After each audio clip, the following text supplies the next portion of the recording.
नमस्कार। मैं Pankaj Shukla Malay academy से। और कैसे हैं? आशा है अच्छे होंगे, स्वस्थ होंगे और प्रसन्न होंगे। मेरी तो ईश्वर से यही प्रार्थना है कि आप लोग हमेशा स्वस्थ रहें और प्रसन्न रहें। आजकल शादियों का खूब सीजन चल रहा है। लोग शादियों की पार्टियां कर रहे हैं।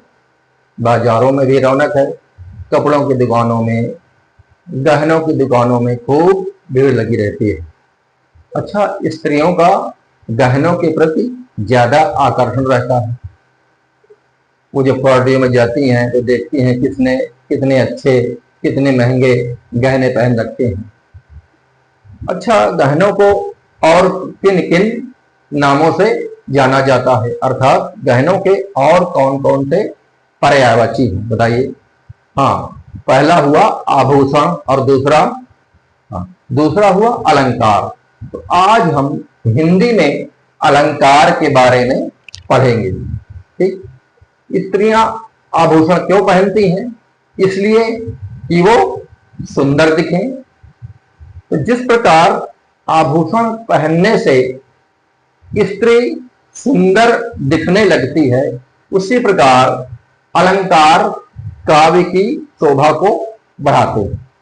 ठीक, जैसे सुवर्ण, सोने से आभूषण का निर्माण होता है, उसी तरह सुवर्ण, सुंदर वर्णों से अलंकार का निर्माण होता है। काव्य की शोभा बढ़ाने वाले उपादान को अलंकार कहते हैं। जो काव्य की शोभा को बढ़ा दे, उसे अलंकृत कर दे, वही अलंकार है।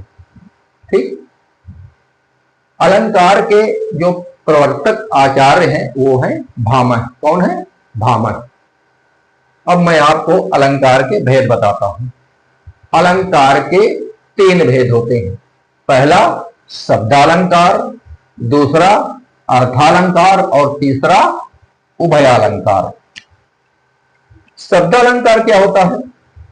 जहां पर अलंकारगत रमणीयता शब्द प्रयोग पर आश्रित होती है, वहां पर शब्दालंकार होता है।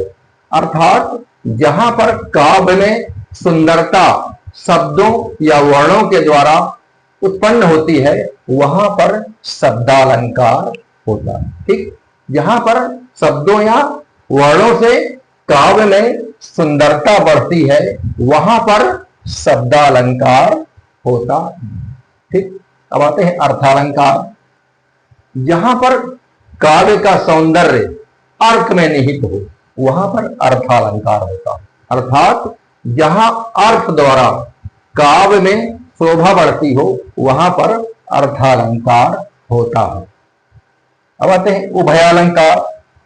जहां पर अलंकार शब्द और अर्थ दोनों को चमत्कृत करे, अर्थात जहां पर शब्द और अर्थ दोनों के द्वारा सुंदरता बढ़े, वहां पर उभयालंकार होता है। ठीक, अब आते हैं शब्दालंकार। शब्दालंकार के मुख्यतः 3 प्रकार होते हैं। कौन से? अनुप्रास अलंकार, यमक अलंकार और श्लेष अलंकार। तो पहले अनुप्रास अलंकार। अनुप्रास अलंकार कहां पर होता है? जहां पर वर्णों की आवृत्ति होती है, वहां पर अनुप्रास अलंकार होता है।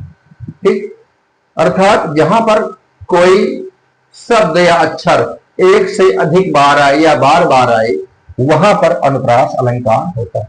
जहां पर कोई शब्द या अक्षर एक से अधिक बार आए, वहां पर अनुप्रास अलंकार होता है। जैसे चारु चंद्र की चंचल किरणें खेल रही हैं जल थल में, स्वच्छ चांदनी बिछी हुई है अवनी और अंबर तल में। चारु चंद्र की चंचल किरणें, यहां पर चा वर्ण की आवृत्ति हुई है। चा वर्ण एक से अधिक बार आया है, इसलिए यहां पर अनुप्रास अलंकार होगा। ठीक, अब आते हैं यमक अलंकार। यमक अलंकार कहां पर होता है? जहां पर कोई शब्द एक से अधिक बार आए, परंतु उनके अर्थ अलग अलग हो वहां पर यमक अलंकार होता है। ठीक, अब अनुप्रास और यमक में अंतर क्या है? अनुप्रास अलंकार में कोई शब्द एक से अधिक बार आए वहां पर अनुप्रास अलंकार होगा। यमक में कोई शब्द एक से अधिक बार आए परंतु उनके अर्थ अलग अलग हो वहां पर यमक अलंकार। ठीक, इसका उदाहरण बताता हूं कि कनक कनक ते 100 गुनी मादकता अधिकाय, या खाए बौराय जग वा पाए बौराय। कनक कनक ते 100 गुनी मादकता अधिकाय। यहां पर कनक शब्द 2 बार आया है। तो पहले कनक का अर्थ है धतूरा। तो धतूरा खाने से आदमी, धतूरा नशीला होता है, उसके खाने से आदमी पागल हो जाता है। दूसरे कनक का अर्थ है सोना। सोना संपत्ति या सोना पाने से आदमी मद में पागल हो जाता है। तो या खाए बौराए जब वा पाए बौराए, एक कनक के खाने से आदमी पागल हो जाता है और दूसरे कनक को पाने से मद में पागल हो जाता है। तो यहां पर पहले कनक का अर्थ है धतूरा और दूसरे कनक का अर्थ है सोना, अर्थात यहां पर यमक अलंकार होगा। जैसे माला फेरत जुग गया, गया न मन का फेर, कर का मन का डारी दे, मन का फेर। कर का मन का डारी दे, मन का फेर। 2 बार मन का आया है, इसमें दोनों के अर्थ अलग अलग है। पहले है मन का अर्थात अपने मन का, और दूसरे का अर्थ है मन का अर्थात माला। अपने मन का तू माला फेर, अपने मन का माला फेर। तो यहां पर पहले मन का अर्थ हुआ अपने मन का, दूसरे का अर्थ हुआ मन का अर्थात माला। तो यहां पर यमक अलंकार होगा। ठीक, अब आते हैं श्लेष अलंकार। श्लेष का अर्थ हुआ चिपका हुआ। जहां पर एक शब्द में कई शब्द चिपके हो वहां पर श्लेष अलंकार होता है। अर्थात जहां पर कोई शब्द एक बार आए लेकिन उसके अर्थ एक से अधिक हो वहां पर श्लेष अलंकार होता है। जैसे चरण धरत चिंता करत, अचितवत चारियों ओर, सुवर्ण को खोजत फिरत, कवि व्याभिचारी चोर। सुवर्ण एक बार आया है और उसको कौन कौन खोज रहा है? कवि, व्याभिचारी और चोर। तो सुवर्ण कवि के लिए क्या है? कवि के लिए सुवर्ण अर्थात सुवर्ण अर्थात सुंदर अक्षर।